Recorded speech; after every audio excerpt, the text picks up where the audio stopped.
My hands would not stop shaking, and I could not tell if it was fear or the cold air pouring out of the vents above the ceremony hall. 10,000 eyes were turned toward the far doors, and I stood pressed between two towering delegates who smelled of burnt sugar and metal, waiting for something I did not understand and had never asked to be part of.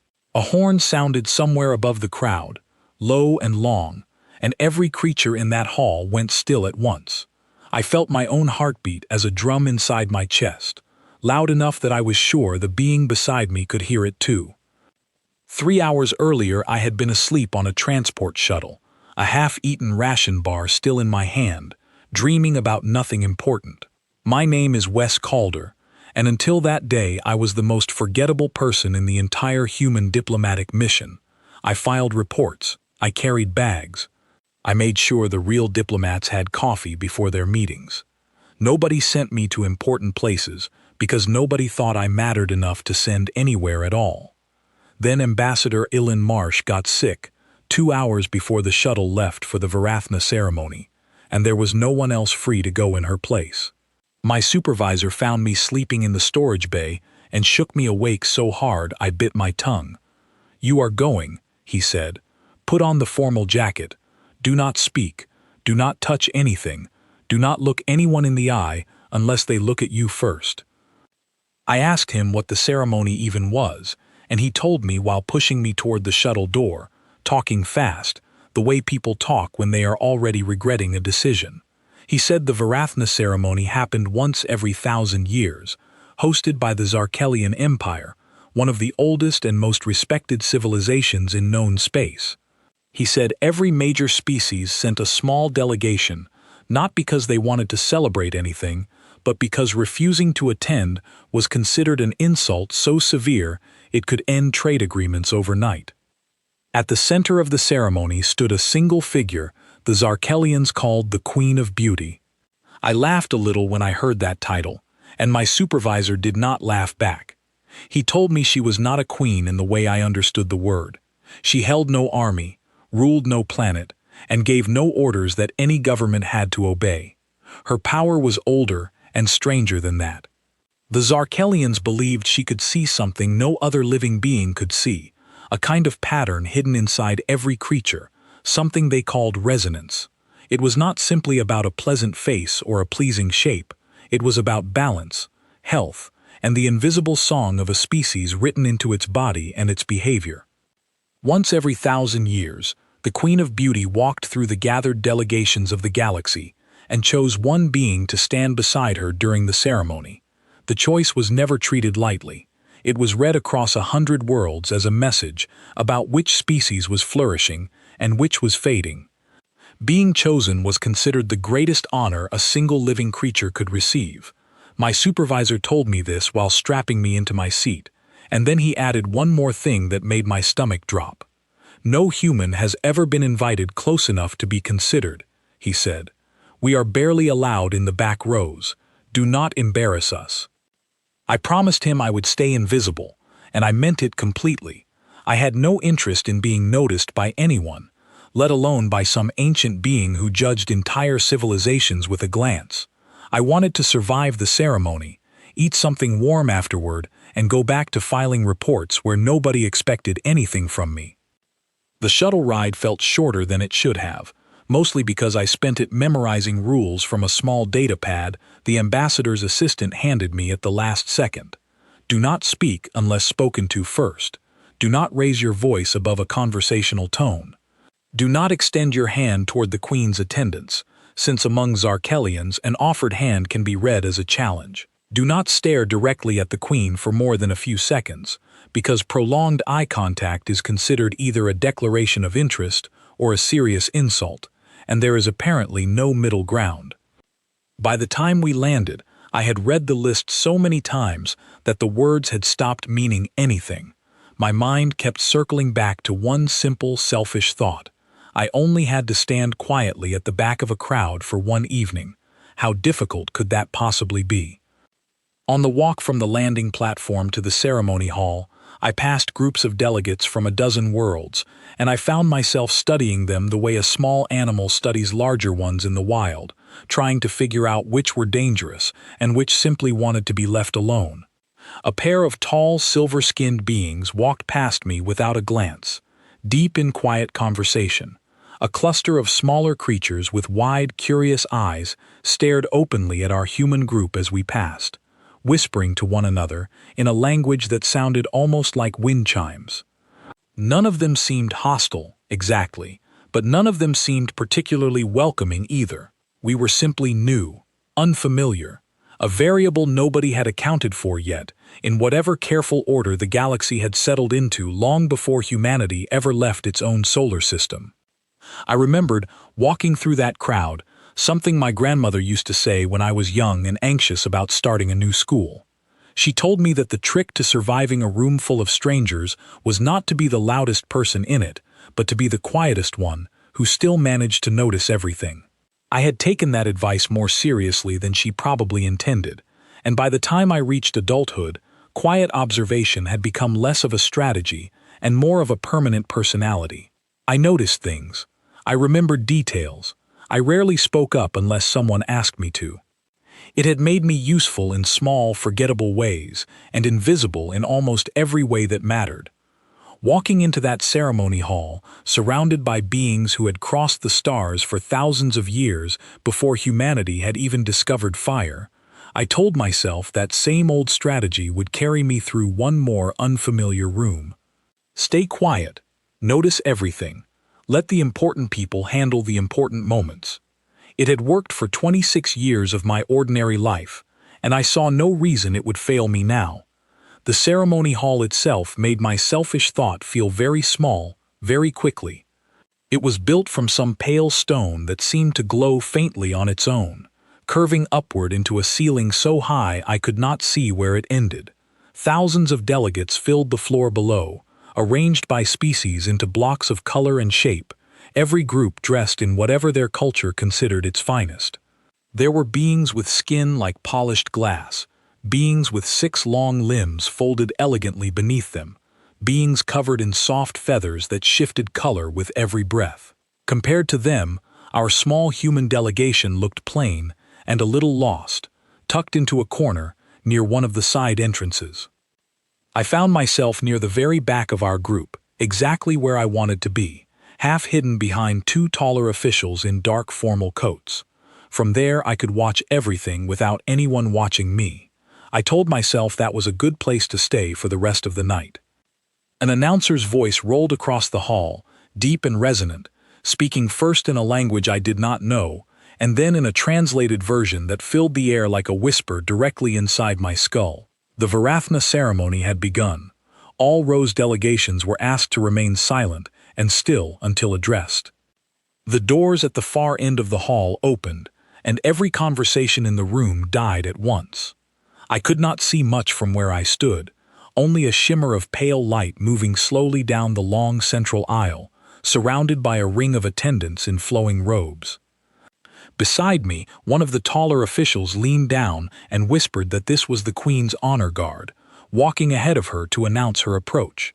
I nodded like I understood, though nothing about that moment felt like something I could fully understand. The murmuring in the crowd grew louder as the guard passed each delegation, and I realized they were not simply walking. They were reading something aloud, some kind of report on each species they passed, describing traits and qualities in a formal, ceremonial tone. When they reached a delegation of tall crystalline beings near the front, I heard the translated words drift back toward me, praising the symmetry of their formations and the clarity of their light. The crystalline delegation bowed low, clearly honored simply to be spoken about that way. Then the guard moved on, and their tone shifted. At another delegation, a species I did not recognize, the attendants spoke more sharply, noting some flaw in posture or pattern, and the members of that delegation lowered their heads in what looked unmistakably like shame. I felt a small twist of sympathy for them, though I understood almost nothing about what had just happened. My supervisor's warning echoed in my mind again. Do not embarrass us. I had thought he meant something simple, like spilling a drink or saying the wrong word. Standing there, watching entire delegations rise or fall in status because of a few spoken sentences, I understood the warning meant something much heavier than that. The attendants moved closer to our section, and my chest tightened. I told myself it did not matter. Humanity sat near the back, tucked into a corner, exactly the kind of place important attention skipped over. Surely the ceremony's attendants had more important species to examine first. The pale light drew nearer, and through the gaps between the officials in front of me, I finally caught my first real look at her. I do not have good enough words to describe the Queen of Beauty, not the kind of words that would do her justice, but I will try. She did not look like anything from any old story about queens or goddesses that I had grown up with. Her shape was tall and impossibly graceful, moving less like she was walking and more like she was drifting just above the ground. Her skin held a soft glow, shifting gently between shades of silver and pale gold, like moonlight caught inside something alive. Her eyes were large and dark, and even from a distance I felt them sweep across the crowd like they were reading every single person they passed. She stopped in front of each delegation for only a moment, sometimes less, and yet in that moment, the entire hall seemed to hold its breath. Species after species stood frozen under her gaze, waiting to hear whether her attendants would praise them or note some flaw in their form. I watched a group of beings near the center of the hall practically glow with pride when she paused before them a heartbeat longer than usual, murmuring something about the elegance of their movement. I kept telling myself the same thing over and over. She will never reach the back corner. She will never look at humanity at all. We are new here, unimportant here, exactly the kind of overlooked group that ancient ceremonies like this simply pass by. The light drew closer, and the officials in front of me shifted their footing nervously. I heard one of them mutter under his breath that we should all simply remain still and let the moment pass. I agreed with him completely. Staying still, staying quiet, staying unnoticed. That had always been the plan, and it had always worked well enough for me in every other part of my life. Then, without any warning at all, one of the officials directly in front of me stumbled sideways, catching his foot on some uneven section of the floor. He reached out instinctively to steady himself, grabbing my shoulder, and in his panic he pulled me forward instead of catching himself. I stumbled out from behind the group, my arms flailing for balance, and landed squarely in the open space at the front of our delegation, directly in the path of the approaching light. For one terrible second, nobody moved. The Queen of Beauty was close enough now that I could see the fine details of her face, the delicate patterns glowing faintly along her skin, the calm and ancient weight behind her dark eyes. Her attendants around her stiffened visibly, clearly startled by the sudden disruption in what should have been a smooth, silent procession. I wanted more than anything in that moment to disappear, to sink through the floor, to be anywhere else in the galaxy except standing alone in front of thousands of watching eyes and one impossibly ancient gaze that had just, for the very first time, turned fully and directly toward a human being. Her steps slowed. Then they stopped completely.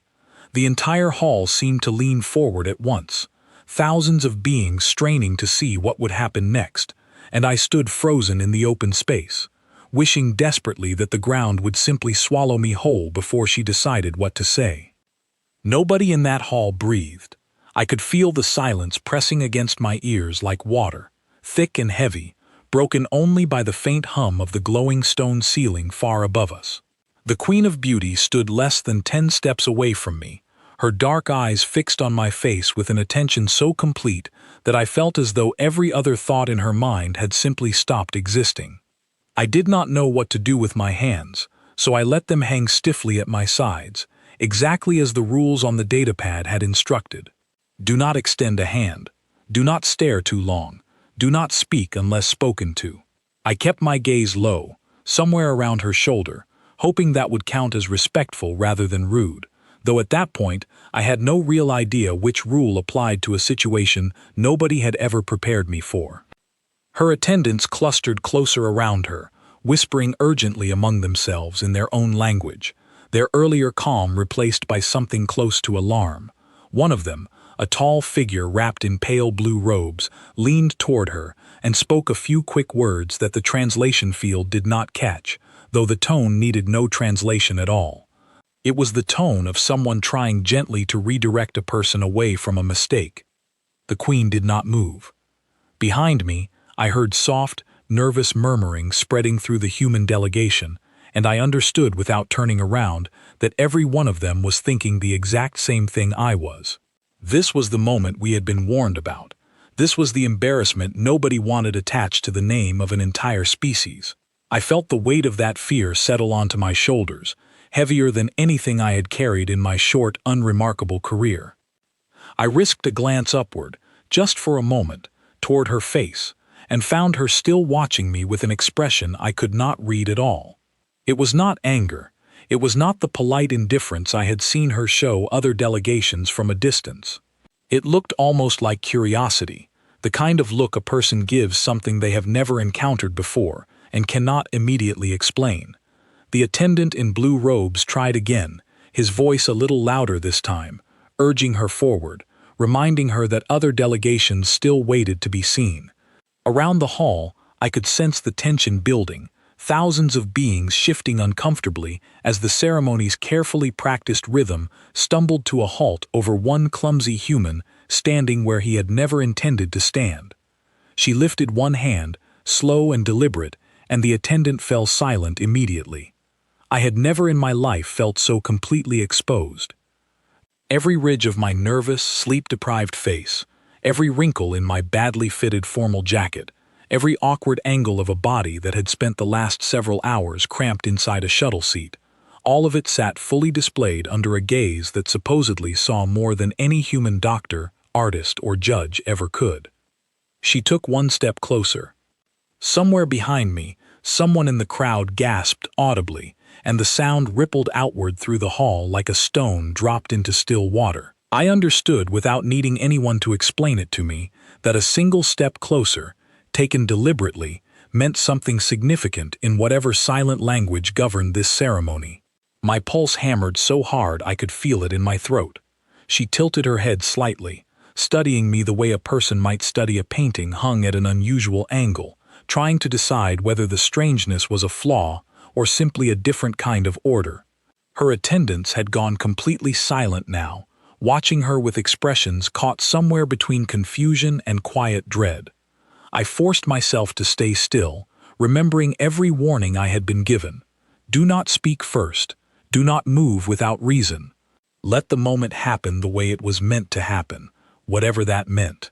My legs felt unsteady beneath me, and I focused on breathing slowly, counting each breath the way I sometimes did during long, boring meetings back home, except nothing about this moment felt boring at all.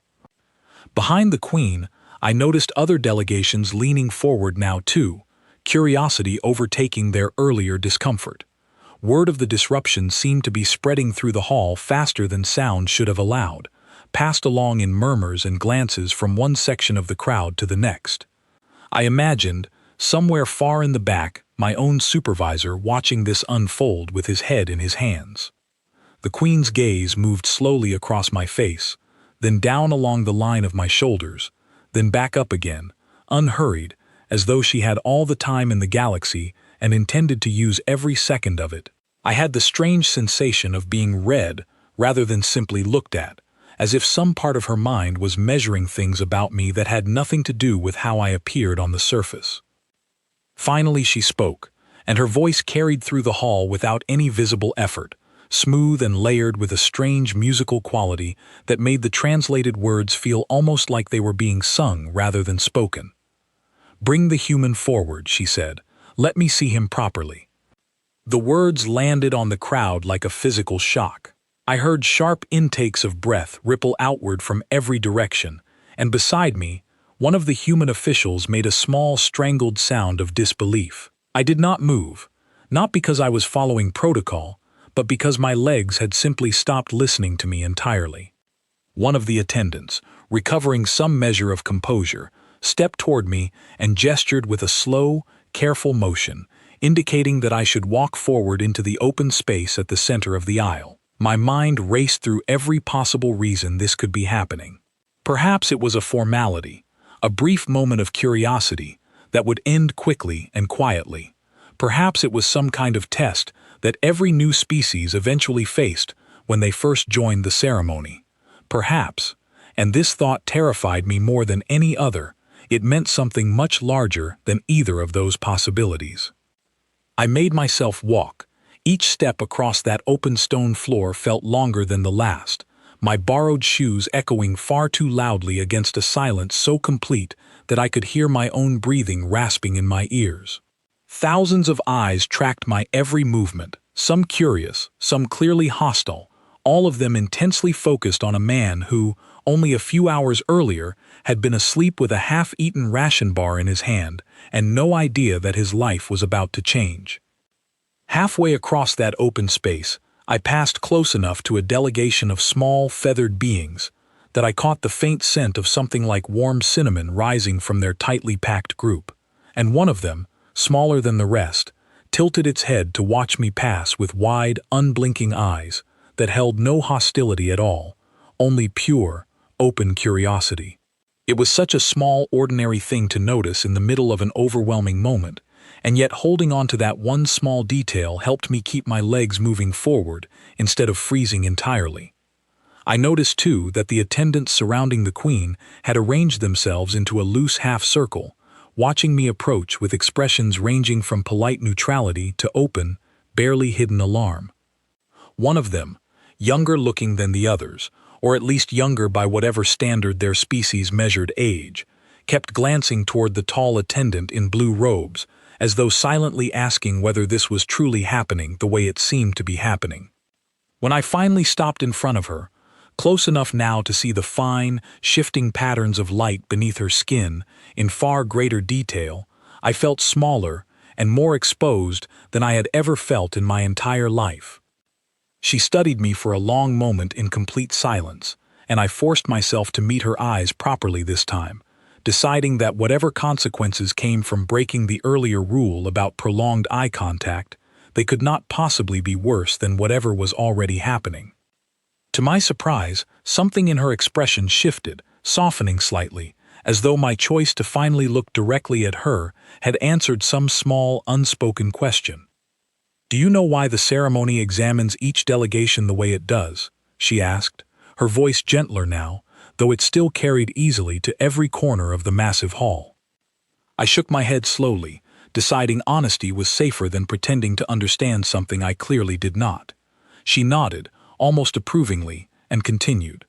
"Most species arrive here polished," she said, "perfected over long ages into a single, stable form. Their bodies have settled into whatever shape best suits their world, and they no longer change in any meaningful way from one generation to the next. There is a certain stillness in that, a certain peace." She paused, tilting her head again, studying the line of my shoulders, the slight unevenness of my posture, the tired lines around my eyes that no amount of formal clothing could hide. "You are not still," she said quietly. "You are not settled. Every line of you looks unfinished, as though your entire species is still deciding what it wishes to become." I had no idea how to respond to that, so I said nothing at all, and apparently that was the correct choice, because she continued speaking, her attendants watching her now with expressions of open astonishment. "For 1,000 years I have walked this aisle," she said, "and every delegation that has stood before me has felt, in some way, complete. Their song has already been sung, yours has not.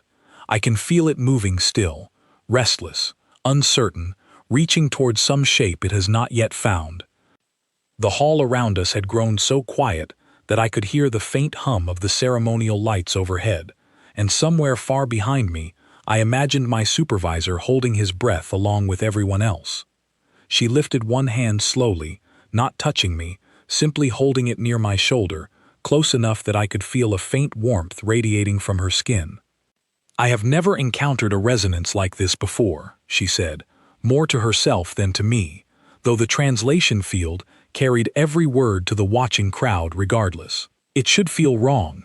By every measure I have used for 1,000 years, it should feel incomplete, unbalanced, unfinished." She lowered her hand and looked at me again, and this time there was something unmistakably like wonder in her dark, ancient eyes. "And yet," she said, "it does not feel wrong to me at all." A murmur swept through the crowd, rising in volume, dozens of different languages overlapping in confusion and disbelief. I stood frozen at the center of it all, aware that whatever was about to happen next would be remembered far beyond this single evening, far beyond this single hall, and possibly far beyond anything I had ever imagined my ordinary, forgettable life could become part of. The Queen of Beauty turned fully to face the crowd, raising her voice so that it carried clearly across every corner of the massive hall, and in that moment I understood, with a sinking, dizzying certainty, that whatever she said next was about to break 1,000 years of tradition completely. "He is unfinished," she announced, and her voice rolled across the hall like a wave breaking against a shore. "He is asymmetry that refuses to settle. He is the sound of a species still becoming something it has not yet decided to be." The silence that followed lasted only a heartbeat before it shattered completely. Voices rose from every section of the hall at once. A storm of different languages, different tones, different reactions colliding in the open air above us. Somewhere near the front, a delegation of tall, crystalline beings began speaking rapidly among themselves, their voices sharp with what sounded like disbelief. Farther back, I heard something closer to laughter, though I could not tell if it was mocking or simply stunned.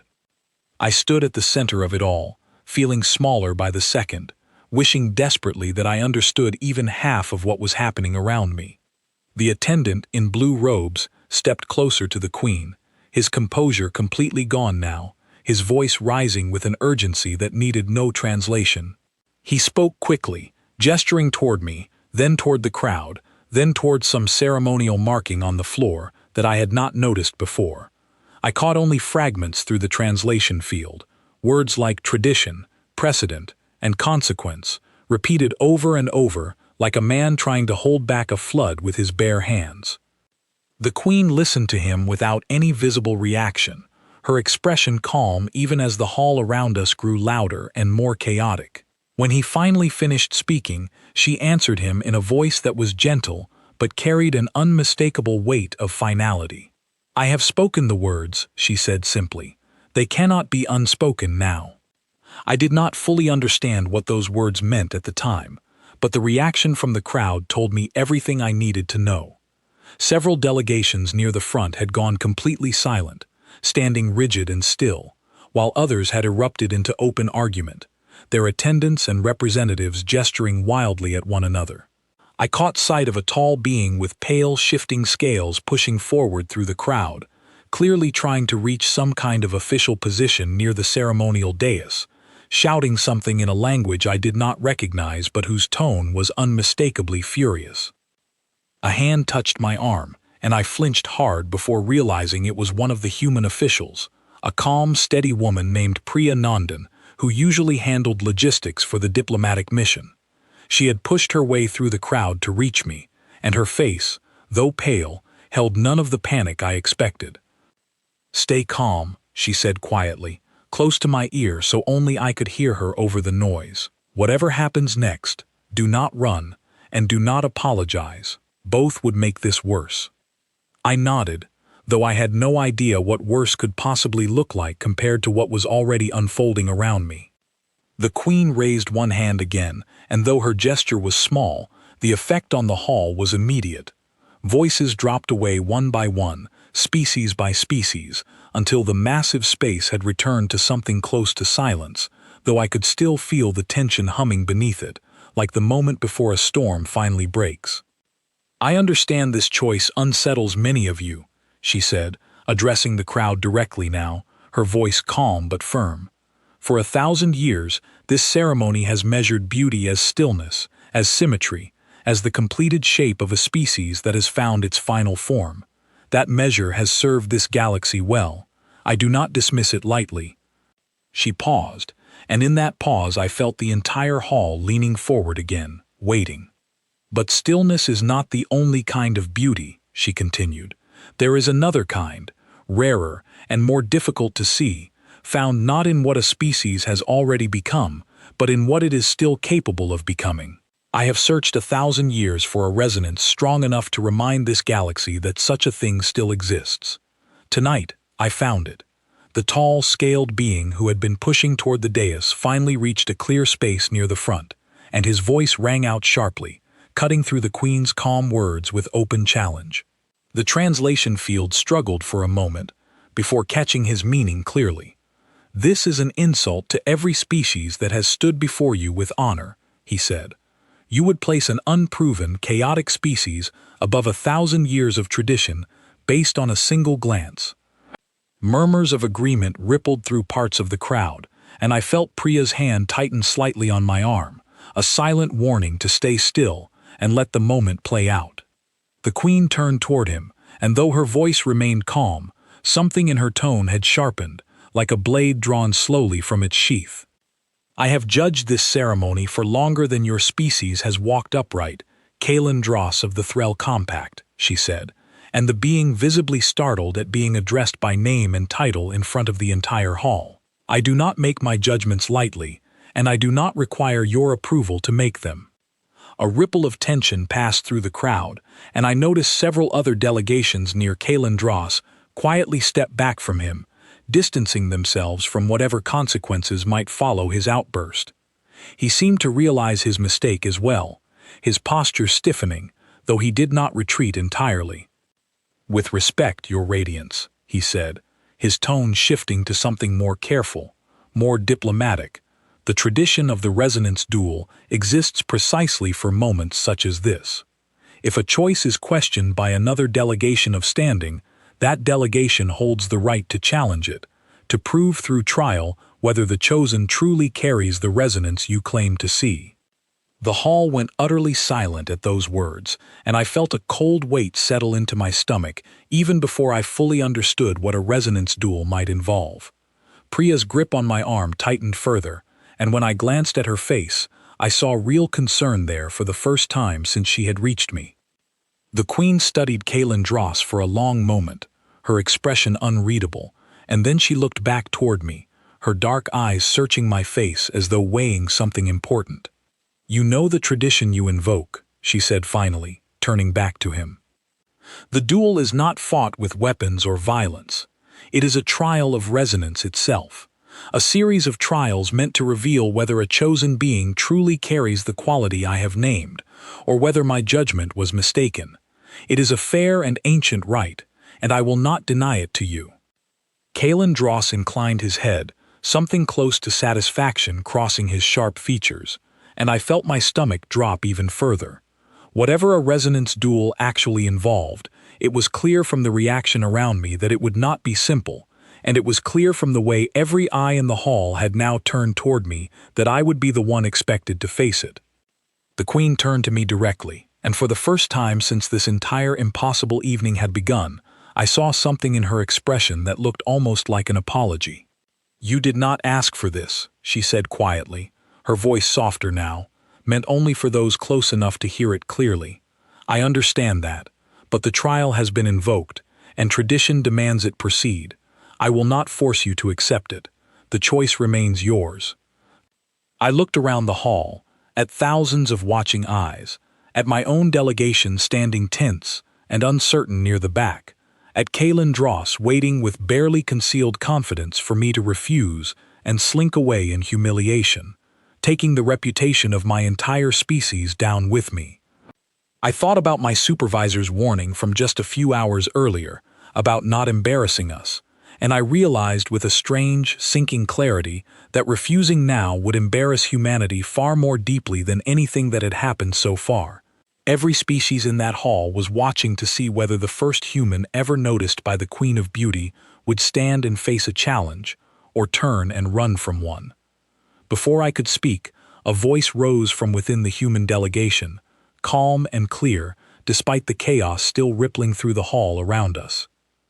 It was Owen Bramwell, our mission's oldest serving officer, a quiet man who had spent 30 years working in places most people never bothered to learn the names of. He stepped forward just far enough to be seen, not to speak for me, but simply to stand visibly beside our small delegation, a silent reminder that whatever I decided next, I would not be facing the consequences of it entirely alone.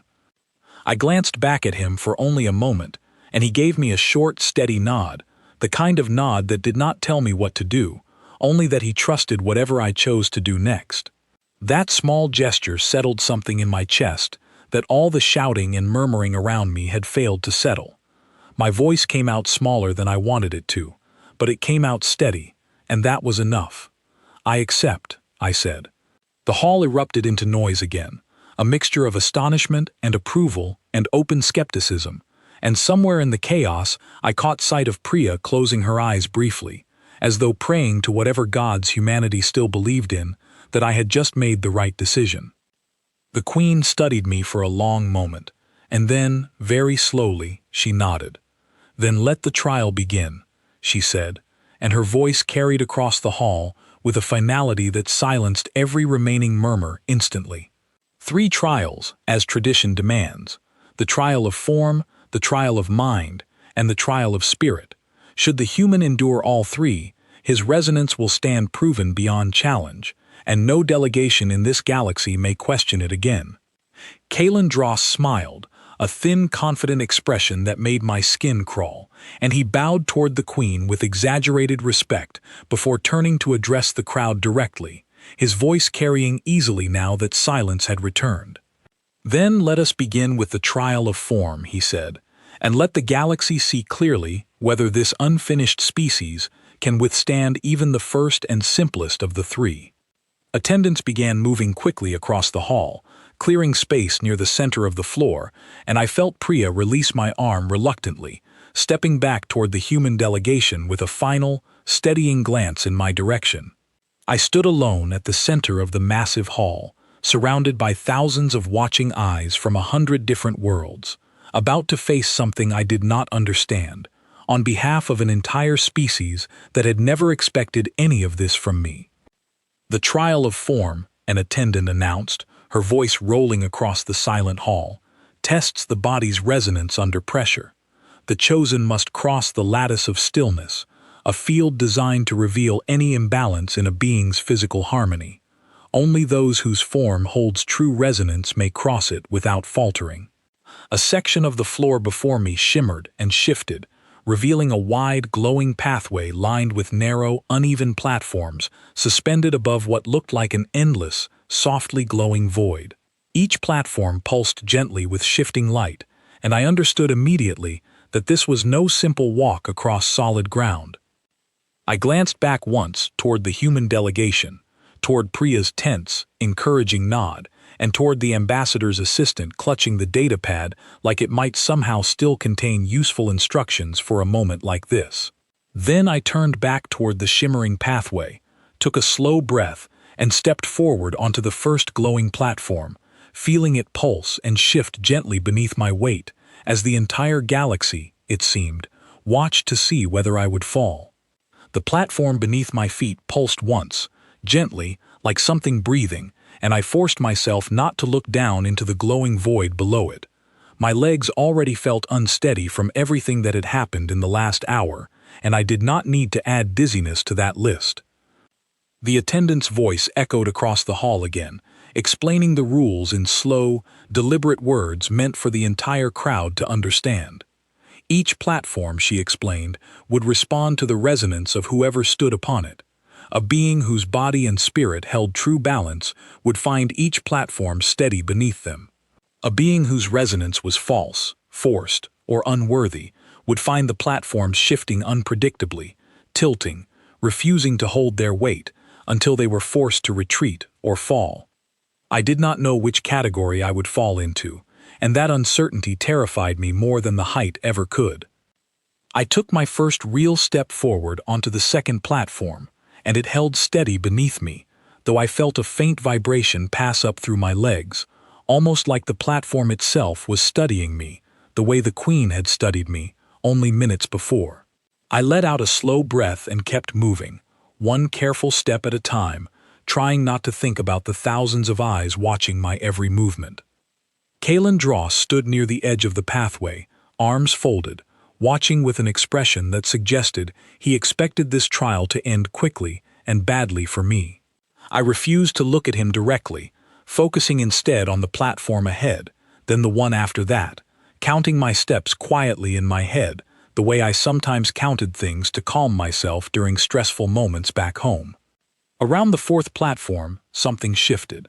The surface beneath my foot tilted sharply to one side without warning, and I stumbled, my arms flailing out for balance, as gasps rippled through the watching crowd. For one terrifying second, I thought I would fall straight into the glowing void below, but some instinct, some stubborn human refusal to simply give up, made me twist my body sideways and throw my weight toward the more stable edge of the platform instead of away from it. My knees hit the glowing surface hard, and pain shot up through both legs, but I did not fall. I knelt there for a moment, breathing hard, feeling the platform slowly steady itself beneath me again, as though satisfied by whatever it had just tested. A murmur passed through the crowd, and I could not tell if it carried disappointment or surprise. I pushed myself back up onto unsteady legs, ignoring the throbbing pain in my knees, and kept walking. The next several platforms held steady, though each one still pulsed faintly beneath my feet, and I began to notice a pattern in the sensation, almost like each platform was reacting differently depending on how I approached it. When I moved with hesitation, testing my weight carefully before committing to each step, the platforms seemed to shift and wobble more, as though my uncertainty made them uncertain too. When I simply committed fully to each step, trusting my own balance and moving forward with confidence despite my fear, the platforms held far steadier. I thought about what the Queen had said earlier, about humanity being unfinished, still becoming something it had not yet decided to be, and something about that idea settled strangely into place as I crossed platform after platform. Maybe the trial was not really testing perfect physical balance at all. Maybe it was testing whether I could move forward despite imperfection, despite uncertainty, despite not having all the answers before I took each step. I reached the final platform near the far end of the pathway and stepped off onto solid ground, my legs shaking with exhaustion and adrenaline, and the hall erupted into a wave of stunned murmuring behind me.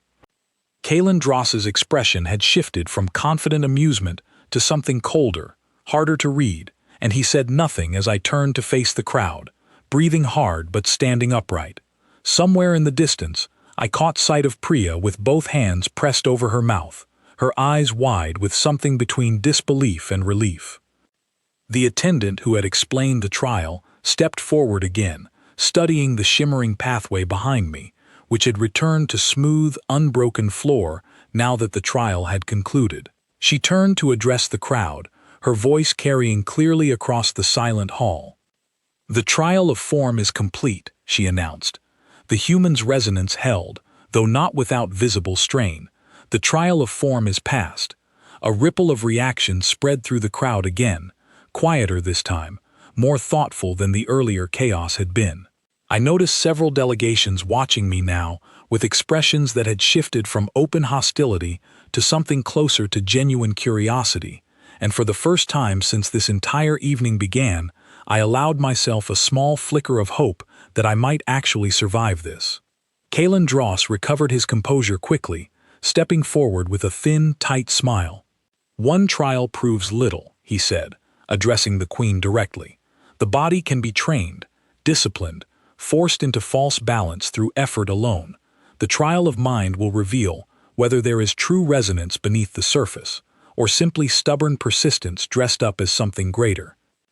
Before the second trial could begin, an attendant approached me quietly and offered a small cup filled with clear, faintly shimmering liquid, explaining in a low voice that it would ease the strain the first trial had placed on my body, though it would do nothing for whatever came next.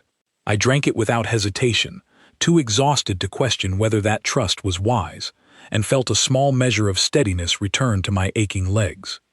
Priya used the brief pause to slip closer again, keeping her voice low so only I could hear her over the low hum of the crowd. "You crossed that entire pathway without once looking like you belonged there," she said, and for a moment I thought she was scolding me, until I saw the small, proud smile tugging at the corner of her mouth. "Nobody in that hall expected you to make it look easy. They expected you to fall. You didn't. That matters more than you think." I did not have the energy to answer her properly, but I managed a tired, grateful nod before the attendants began calling the hall back to order, and Priya stepped back into the crowd, leaving me once again standing alone at the center of thousands of watching eyes. The Queen studied Kalandros for a long moment before nodding slowly. "Then let the second trial begin," she said. The attendants moved again, clearing the center of the hall further, and a new structure began to rise from the floor, a wide circular platform surrounded by tall, glowing pillars that pulsed with soft, shifting light.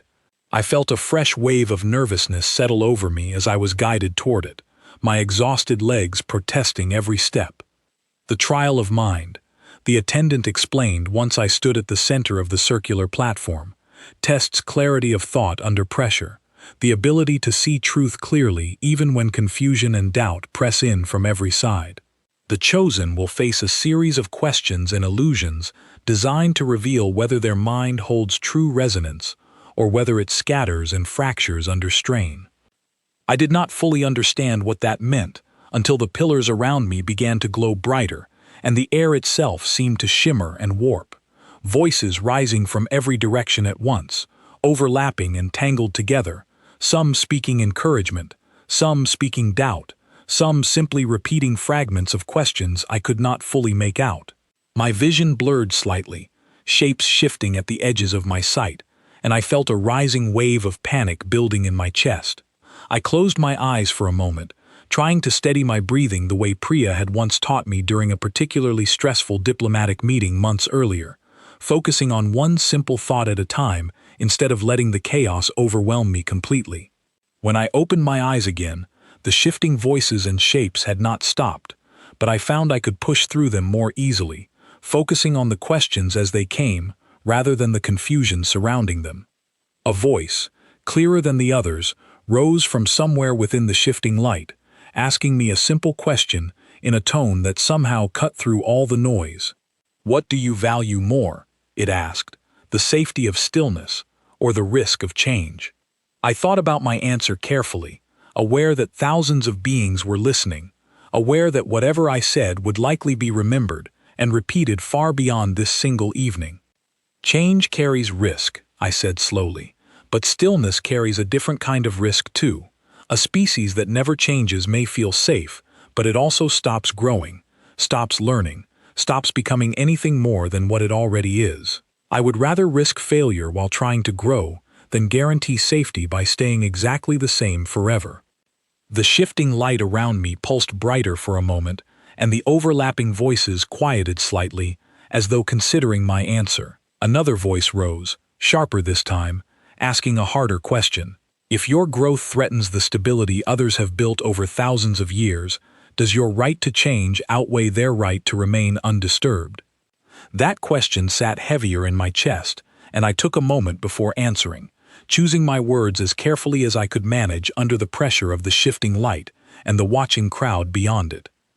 "I do not think growth has to mean destruction," I said finally. "My species is still learning that lesson ourselves, and we have made plenty of mistakes along the way. But I believe it is possible to change and still respect what others have built. The two do not have to cancel each other out, even if finding the balance between them is difficult."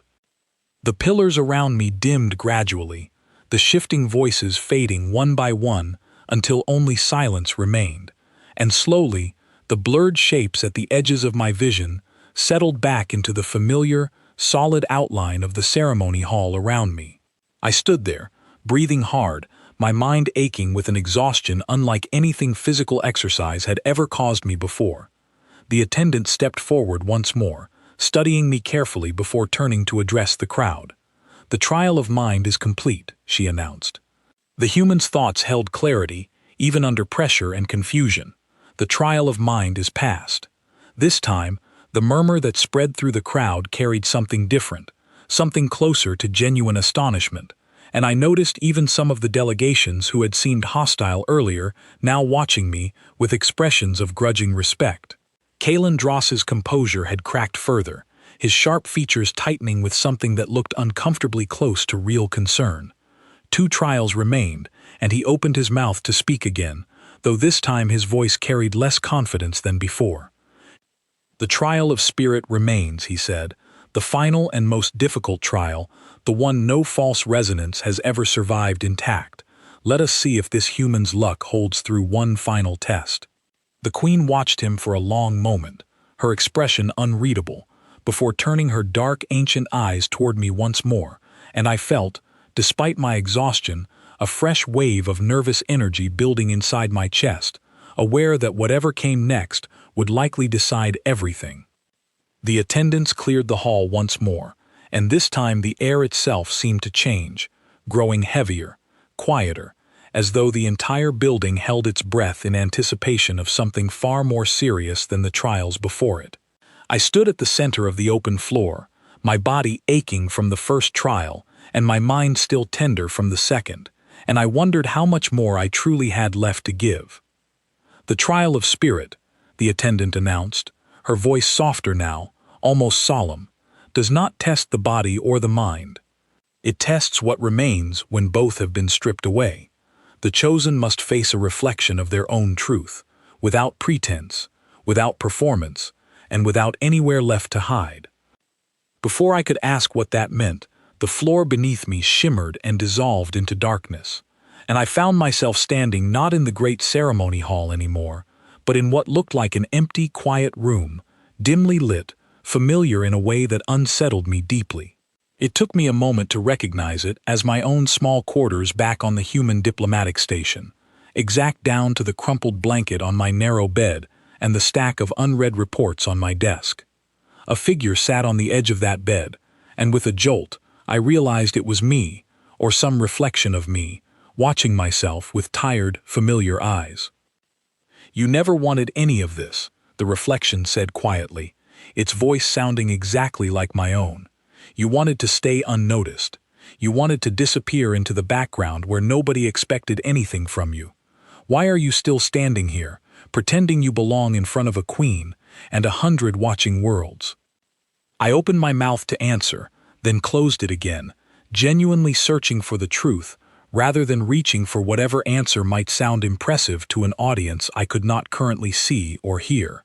"I did not want this," I admitted slowly. "I still do not know if I deserve to be standing here." But wanting to disappear was never really about feeling comfortable. It was about being afraid that if people actually looked at me closely, they would decide I was not enough. The reflection tilted its head, studying me with an expression that mirrored my own uncertainty back at me. "And now an entire galaxy is looking at you," it said. "What happens if they decide the same thing?" I thought about that question honestly, letting the fear sit in my chest instead of pushing it away. "Then they decide that," I said finally. "But I would rather be seen and found lacking than spend my whole life hiding so nobody ever gets the chance to see me at all. My species is not perfect. We are still figuring out who we want to become, but hiding from that process has never actually made us better at anything. It just made us smaller." The reflection was silent for a long moment, and then, slowly, it smiled. A small, tired, genuine smile that felt less like looking at a stranger and more like finally recognizing an old friend. "Then maybe that is enough," it said quietly, and the dim room dissolved around me, dissolving back into light and sound and the massive, watching crowd of the ceremony hall. I blinked hard, my vision adjusting, and found myself standing again at the center of the great hall, breathing heavily, sweat cooling on my skin despite the room's mild temperature. The silence around me was absolute, thousands of beings watching without a single sound, and I had no idea how much time had actually passed while I stood inside that strange, private reflection of my own mind. The attendant stepped forward slowly, studying me with an expression I had not seen from her before, something that looked almost like awe. "The trial of spirit is complete," she said, her voice carrying clearly across the silent hall. The human faced his own truth without flinching, without hiding, and without pretending to be more or less than what he is. The trial of spirit is past. For a moment, nothing happened at all. Then the hall erupted, not into the chaotic arguing of before, but into something closer to a roar. thousands of voices rising together in astonishment, some in clear approval, some still uncertain, but none of them silent anymore. I stood at the center of it, shaking, exhausted, and for the first time since this entire evening began, genuinely unsure whether the tears building behind my eyes were from relief or simple overwhelming disbelief. Kalen Dross stood frozen near the edge of the crowd, his earlier confidence completely gone, replaced by something that looked almost like fear. He opened his mouth as though to speak, then closed it again, apparently realizing there was nothing left he could say that would change what every being in that hall had just witnessed with their own eyes. The Queen of Beauty stepped forward, and the roaring crowd fell silent almost instantly, thousands of beings turning their attention back to her with the same reverence they had shown at the very beginning of the ceremony. She walked toward me slowly, her expression calm, though something in her eyes carried a warmth I had not seen from her before. 3 trials, she said, her voice carrying easily across the hushed hall. Form, mind, and spirit. All 3 passed, not through perfection, but through honesty, through persistence, through a willingness to keep moving forward even while afraid. This, she continued, turning to address the wider crowd, is the resonance I spoke of. Not stillness, not completion, but the courage to keep becoming, even when the outcome is uncertain. She turned back to me, and for a moment I thought she might reach for my hand, might complete whatever ancient ritual the ceremony traditionally led toward. Instead, she simply studied my face for a long, quiet moment, and then she smiled, small and genuine. "I know what tradition expects of this moment," she said, quietly enough that only those closest to us could hear clearly. "A chosen companion, a symbolic bond, a promise meant to reassure the galaxy that balance has been restored. But that is not what I found in you tonight, and I will not pretend otherwise simply to satisfy old expectations." She turned to face the crowd fully, raising her voice again so it carried to every corner of the massive hall. "I did not choose a companion tonight," she announced. "I chose a herald, a living reminder that beauty is not only found in what a species has already become, but in what it dares to keep becoming. Let this human, and the species he represents, stand as proof that the galaxy still has room for change, for growth, for the kind of imperfect, restless resonance that keeps a civilization truly alive." The hall erupted again, and this time even some of the delegations who had seemed most hostile earlier joined the reaction, their voices rising in something that sounded, unmistakably, like genuine respect. I caught sight of Priya near the human delegation, tears streaming freely down her face, and beyond her, the ambassador's assistant simply staring at the datapad in his hands, as though it had failed to prepare him for absolutely anything that had actually happened that evening. In the weeks and months that followed, word of what happened in that hall spread across the galaxy faster than any diplomatic report could have managed on its own. Species who had barely acknowledged humanity's existence before suddenly wanted to speak with our representatives directly. Trade agreements that had stalled for years began moving forward again. Historians from a dozen different civilizations requested formal accounts of the ceremony, eager to document what they were already calling one of the most significant moments in 1,000 years of galactic tradition. I did not become some grand symbolic figure overnight, though the galaxy's attention took a long time to fade completely.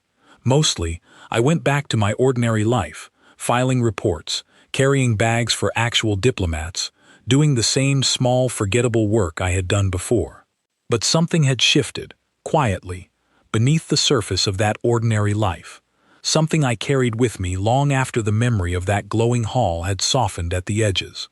I used to believe that staying unnoticed was the safest way to move through the world, that disappearing into the background meant nobody could ever look closely enough to find something lacking. Standing in front of the Queen of Beauty and an entire watching galaxy taught me something different. Being seen, fully and honestly, imperfections and uncertainty included, was not the danger I had always assumed it to be. Sometimes it was simply the first real step toward becoming something worth being seen as. Centuries later, Historians across 100 worlds would still point back to that single evening as the moment the galaxy's oldest civilizations stopped fearing humanity's restless, unfinished nature and started, slowly and cautiously, to admire it instead. They would write about the trials, about the Queen's declaration, about the strange, unplanned turn of fate that placed an unremarkable human aid at the center of a 1,000-year-old tradition. A few months after the ceremony, I received a short message through the diplomatic network, untranslated at first, arriving in a soft, musical script I did not recognize. When the translation finally processed, I found it was from the Queen herself, only a handful of lines long, asking simply how my species was continuing to change, and whether the shape it was becoming still felt uncertain to those living inside it. I sat with that message for a long time before answering, and in the end I told her the truth, that we were still arguing among ourselves about almost everything, still making mistakes, still uncertain, and that this no longer felt like something to be ashamed of. Owen Bramwell retired not long after that, and before he left the mission, he told me something I still think about often.